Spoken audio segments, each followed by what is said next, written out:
asalaamaaleykum man maa doon ñëw fii pour waxtaan ak yéen askan bi suite à des interventions ci l'affaire Assane Diouf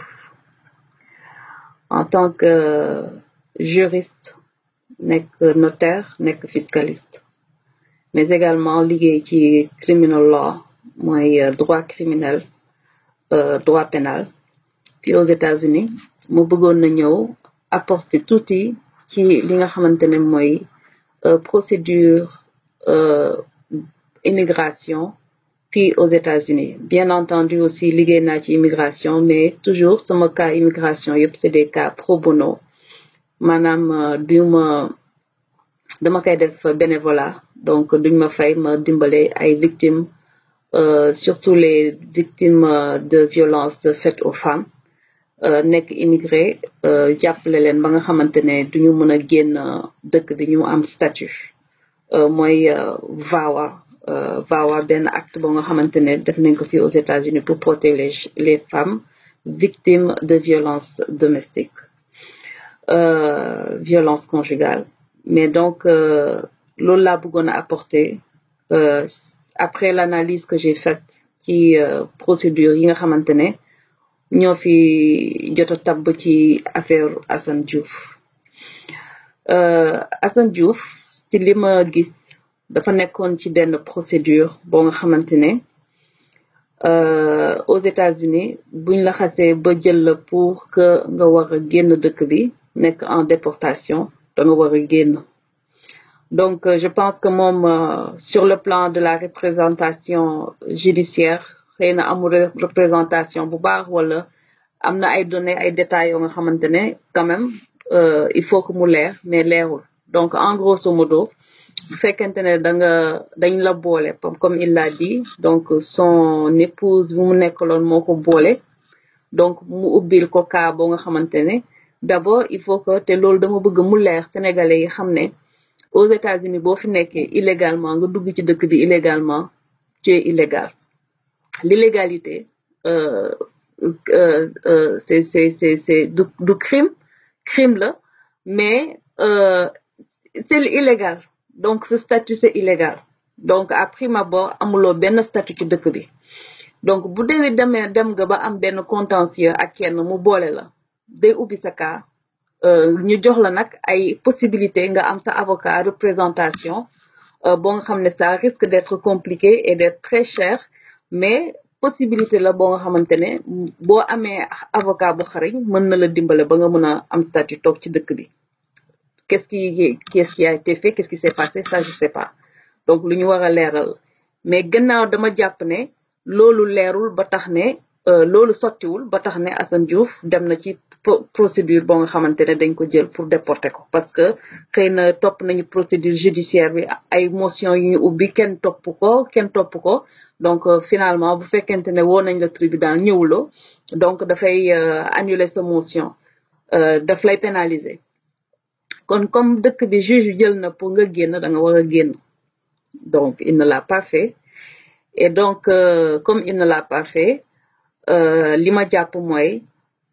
suite à ce qui s'est passé ak génn yi mu doon génn di attaquer autorités yi loolu dafa dugalaat kaawam waaw mais comme moom dafa nekkoon ci position boo nga xam ne dafa waroon a génn dëkk bi te génnul dëkk bi foofu tamit avocat boo nga xamante ne bu xarañ moo mën a jël cas boobu ba pare nag bu koy jël dafa war a wax lu leer loo nga xamante ne nit mën na ko téye ne cas bi lii mooy situation donc il faut faire le constat ne lii moo xew et palpablement lii nga war a xalaat ne mën nañ ko def te loolu information yëpp yooyu dégguñu ko ci waaw parce que avocat mënoo ñëw ne ko am naa kaatel mu ne la damay jël kaatel te du la expliquer lan procédure yi nga xamante ne parce que c'est des procédures daf la ko war a expliquer sa avocat mooy sa avocat moo la représenté mais avocat bu ñëw jël sa xaalis ba pare amoo benn information bu mun a taxaw loolu man dafa tey sama xel donc loolu man comprendre ma ko je suis confuse et looloo tax ma bëgg a ñëw andi leeral ci amateurisme bi ma gis dégg nit ñi naan ay je suis juriste ak bi dans la loi et dans les cabinets d'avocats boo liggéeyee cabinet d'avocats di nga xam ne dafa am ay procédures yu ñuy topp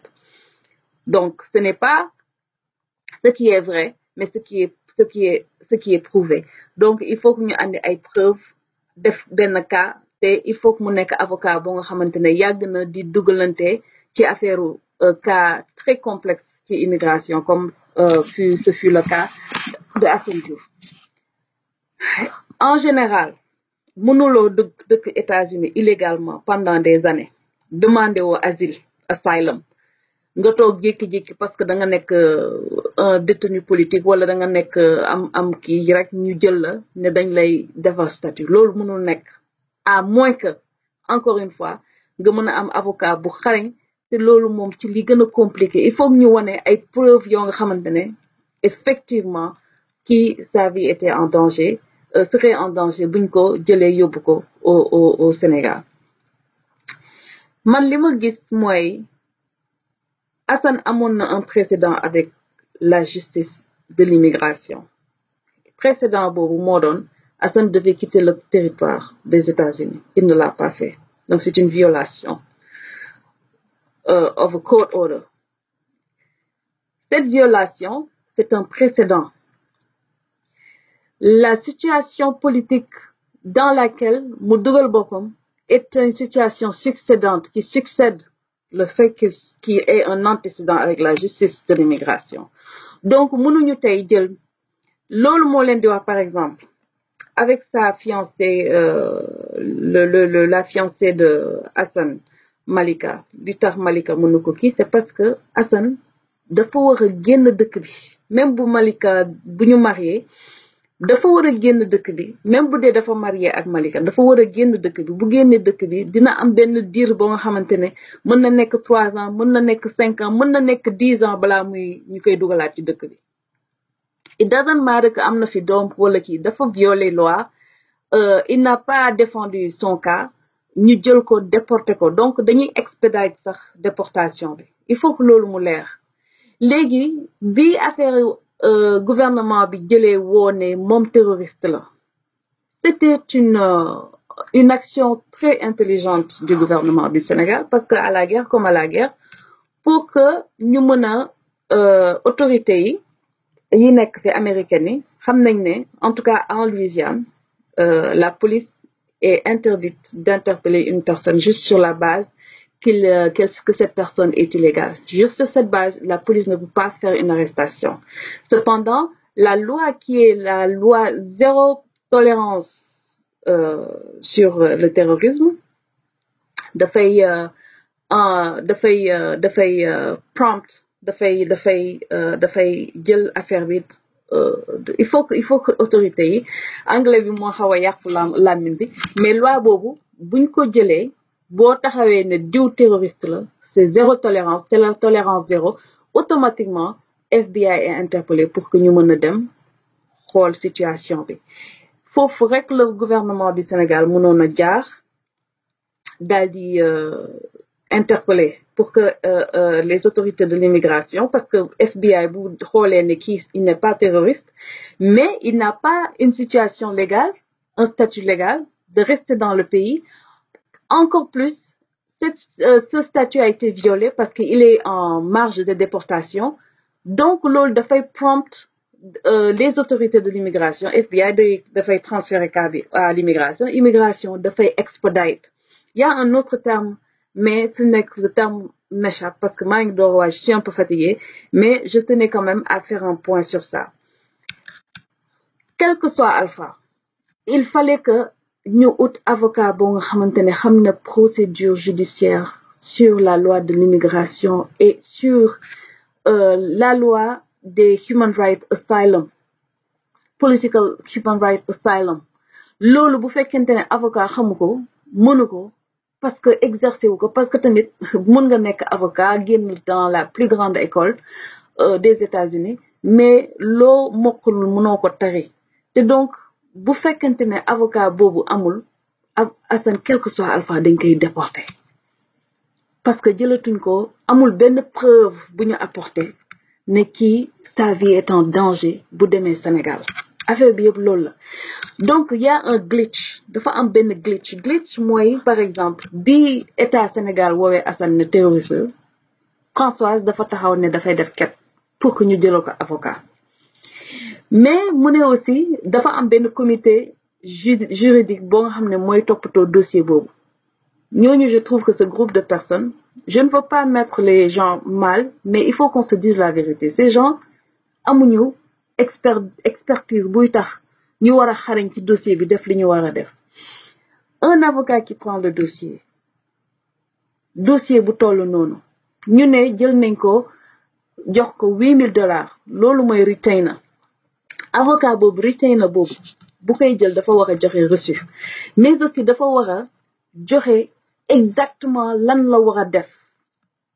avocat boobu à la fin du cas même avant la fin du cas boo ko demandé daf la war a jox benn rapport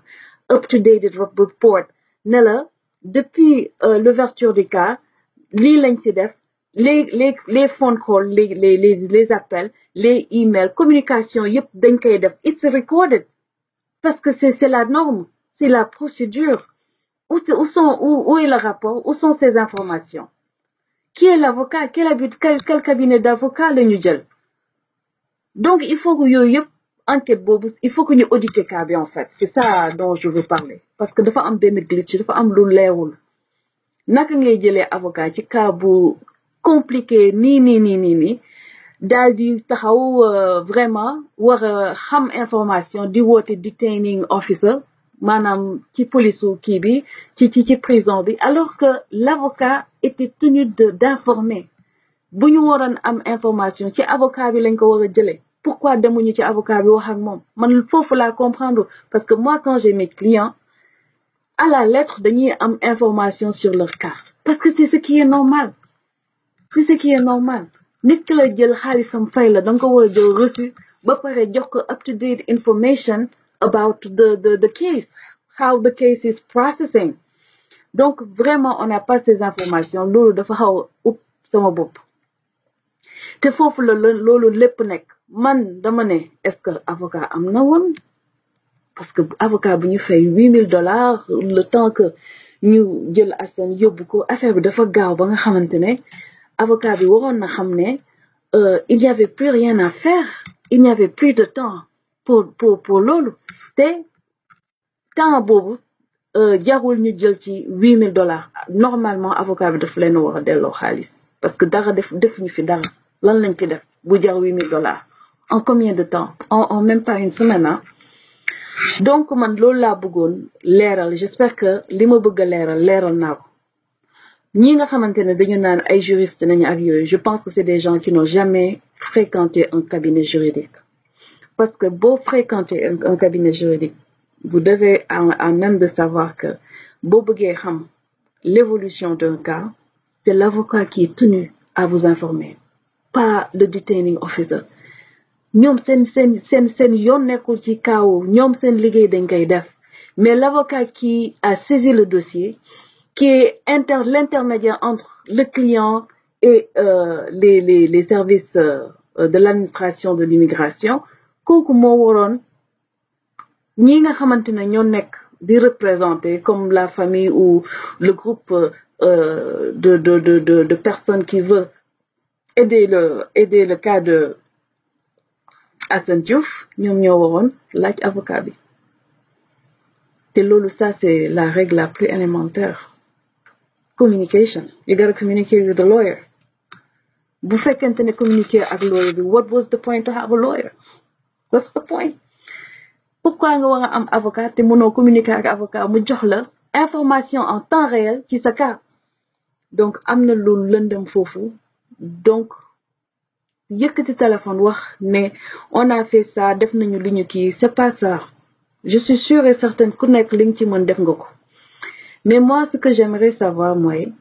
le rapport bu nga xamante ne avocat bi daf la nga war a jox buy am en tête du cabinet juridique buy am le nom de l'avocat buy am toutes les personnes qui étaient immiscées du cabinet de juridique du cabinet de l'avocat day am en général dina am soit c'est l'avocat qui s'occupe mais il y a au minimum l'avocat et le junior avocat et leur assistant Donc au mois il y a au minimum 2 à 3 personnes buy liggéey bu dee cabinet bu mag la bu dee cabinet bu ndaw la c'est peut-être juste l'avocat et son assistant. Où est le rapport qui dit tout ça? Parce que dangay fay avocat bi fay l'assistant fay le junior partner. Où est le rapport qui dit tout ça? Qui était immiscé? Où est le rapport? Quels sont les appels qui ont été placés? Où est le rapport? Quels sont les emails? La communication? Qu'est-ce que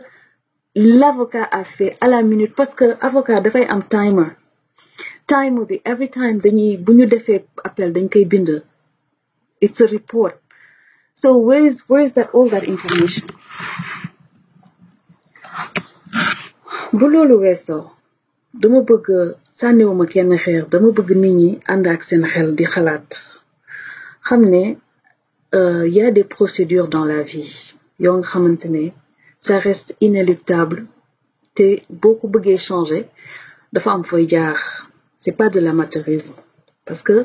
am na ñoo nga xam ne ils ont pris le temps d'apprendre et ils ont appris à bonne école te ba léegi ñu ngi jàng parce que jàng mooy on est dans un monde d'évolution mutuelle en pleine mutation je veux dire constante et dañu nekk un monde en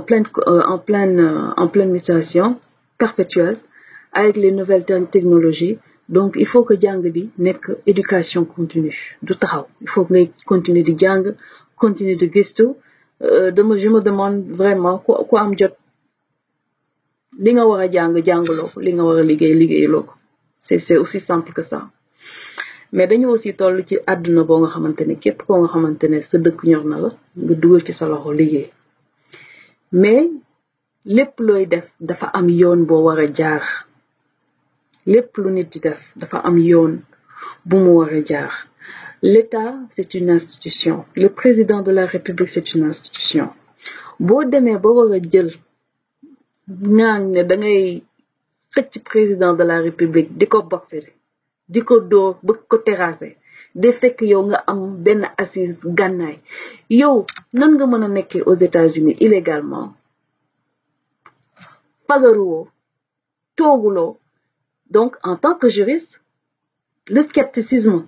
dont on parle en droit ça m'interpelle comment je peux m'expliquer nga ne yow da ngay xeex institution lu toll ni le président de la République qui plus est le président d'un pays africain où les présidents sont rois qui sont très puissants un système très puissant même si tu le fais à partir des États-Unis mais il faut que tu le fasses légalement cela veut dire quoi que tu aies un statut légal aux États-Unis que tu sois quelqu'un boo nga xamante ne tu es sur le territoire américain parce que tey buñ ko boole woon ak FBI ne terroriste la FBI bien entendu gis ne du terroriste mais dañ koy bàyyi mu dem parce que c'est un legal citizen ku am green card wala c'est un citoyen à part entière donc waruñu ko téye mais li tax yëfam métti mooy dañu gis ne il n'est pas un terroriste mais il n'a pas de statut légal loolu la moo andi yëf yooyu yëpp donc man sincèrement je me dis est-ce de la stupidité pure et dure? C'est une question valide. It's a really relevant question to ask. Est-ce de la stupidité pure et dure ou bien est-ce un pari pour gagner le gros lot moo doon xalaat ne boo attaqué parce que you gotta do something absolutely egregious. Il fallait que vraiment li ñu naan ku bëgg a lekk yàpp da ngay rey ñey ku bëgg a lekk yàpp da ngay rey ñey ku bëgg a jooy da ngay dóor gaynde donc il fallait que nga miser gros pour avoir gros bi moo doon ñu maintenir la ci territoire américain bi nga xam ne danga fa waroon a génn pour ñu maintenir la il fallait que nga wane que ne ta vie est en danger que ñu jël la mais les États-Unis ne marchent pas comme ça ne fonctionnent pas comme ça eh bien le plan A n'a pas réussi cependant ce qui est bien de noter mooy Hassan, à travers ses interventions sur le net, sur la toile, il a quand même si il y a des motivations ultérieures, on n'est pas innocent. Everybody has an agenda here. Everybody. Ku nekk rek am na lu lal li tax nga di ko def. Donc bu taxawee ne damay def pour Sénégal rek sauver Sénégal, je suis pas d'accord. Bu nekkee dëgg la, c'est pas dëgg à 100%. Mais lii di dëgg à 100% mooy derrière système méthode bi mu utiliser, il a quand même réussi à catalyser un audimat bon nga xamante ne c'est une plus-value, you know, un plus-value bon nga xamante ne mën nañu wax ne war nañ ko conserver parce que en fait il a fait le cri de cœur de milliers de Sénégalais. Li nga xamante ne Sénégalais yu bari bëgg nañ ko dégg moom la wax te yaakaar naa ne dugg na ba ci biir quand même nga gis ne mu ngi doon dóor fi nga xamante ne foofu la woon a dóor mu ngi doon wokk fii day Hassan ba tax na il faut quand même essayer de coacher, de refocus, de recentraliser, de recadrer cet audimat def benn cahier de doléances boo nga xamante ne moom moo ko bind ne diw nangam la def au Sénégal lu tax mu def ko etc. mu nekk loo nga xamante ne bien entendu ku nekk di nga ci gis sa bopp mais je pense que moom son style à lui c'est son style à lui mais keneen ko nga xamante ne war nga ñëw pour intervenir pour l'avenir du peuple du Sénégal danga ko war a def d'une façon réfléchie parce que toog di saaga du loolu mooy avancer loo dëkk bi dañu naan dëkk bi parce que par exemple Hassan il a dit ñun soxlawuñu train buy jar 650 milliards. Effectivement on a besoin d'hôpitaux, machine de radiothérapie. Effectivement bu ma naan donc cahier de doléances loolu laay wax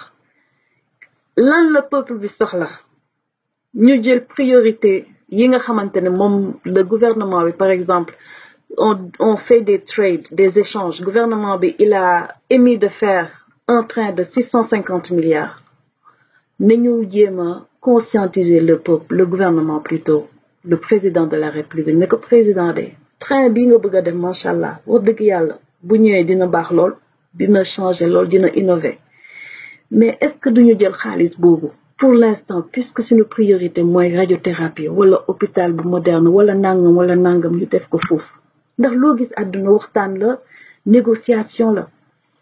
Le président de la République c'est le président de 14 millions de Sénégalais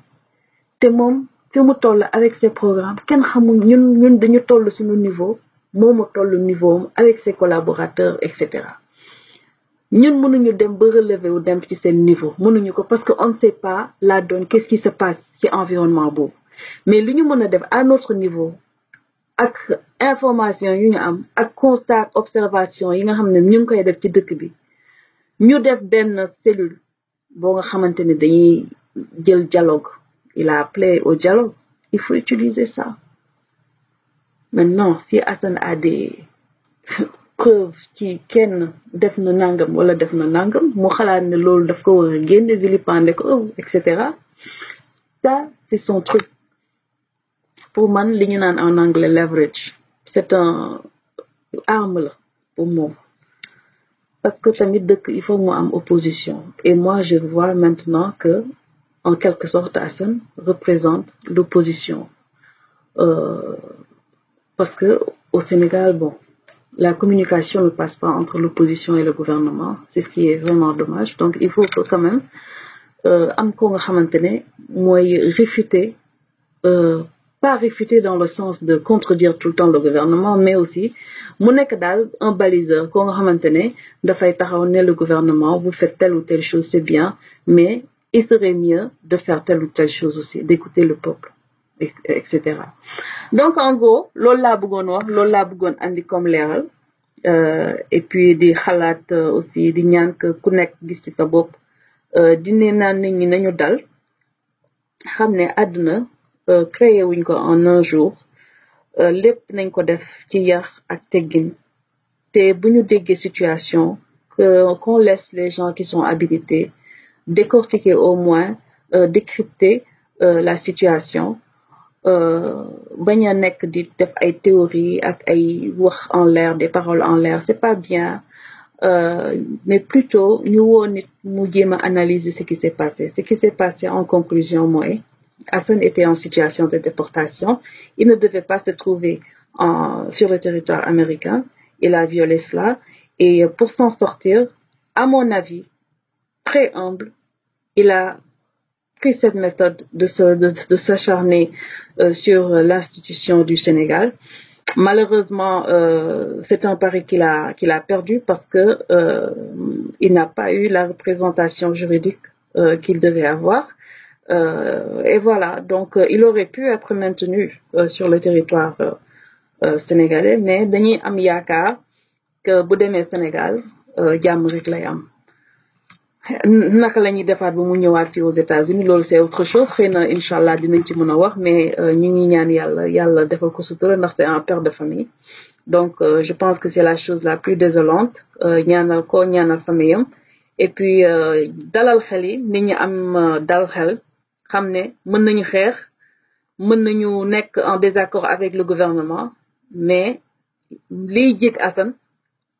jigul ñëpp c'est son style à lui qu'on le lui laisse jàpp naa ne bu demee ba ci biir bu dee dafa continuer di def ses interventions xëy na dina wàcc nit ñi dinañ ko gën a bàyyi xel mais aussi keneen kuy def vidéo nga bañ a copier li Assane di def mais nga andi sa originalité parce que nit ku nekk ak niñ la yare ak li nga tàmm donc bu dee Assane mu ngi wax tel yow nga bëgg ko wax fekk ne du loo nga xamante ne moom nga ko daal donc en gros loolu laa bëggoon a andi di ñaanal ñëpp et puis voilà je vous remercie et à bientôt inchallah